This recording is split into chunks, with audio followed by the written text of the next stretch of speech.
வாழ்க்கையில பல நேரங்கள்ல நாம ரொம்ப நேசிச்ச ஒரு விஷயம் நம்ம கண்ணு முன்னாடியே சிதைஞ்சு போகும்போது அந்த வலி தாங்க முடியாததா இருக்கும். ஆனா அந்த வலிக்கு காரணம் அந்த விஷயமா இல்ல நம்ம கிட்ட இருந்த எதிர்பார்ப்பா? இதோ ஒரு சின்ன கதை. ஒரு சிறுவன் ரொம்ப ஆசையா ரசிச்சு ஒரு காகித படகு செஞ்சான். மழை பெஞ்சப்போ அந்த படகை ஓடுற தண்ணியில மெதுவா விட்டான். அது மிதந்து போறத பார்க்கும்போது அவனுக்கு அவ்வளவு சந்தோஷம். ஆனா கொஞ்ச தூரத்துல ஒரு பெரிய கல்லு அந்த படகை தடுத்துச்சு. நீரோட வேகத்துல அந்த படகு கிழிஞ்சு உருக்குலைஞ்சு போச்சு. இதை பார்த்த அந்த சிறுவன் கதறி அழுதான். அப்போ அங்க வந்த ஒரு பெரியவர் சொன்னாரு, தம்பி, நீ படகை நேசிச்ச அளவுக்கு ஓடுற தண்ணியோட வேகத்தை கவனிக்கல. தண்ணியோட குணம் ஓடுறது, காகிதத்தோட குணம் நனையிறது.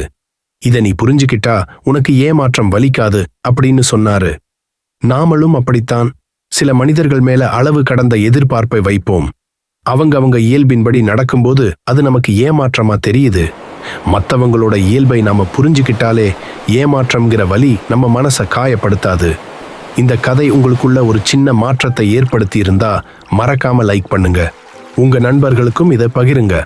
இது போன்ற ஆழமான கதைகளுக்கு நம்ம VDI ஸ்டோரிஸ் டிவி சேனலை சப்ஸ்கிரைப் பண்ணிக்கோங்க. மீண்டும் ஒரு அழகான கதையில உங்களை சந்திக்கிறேன். நன்றி.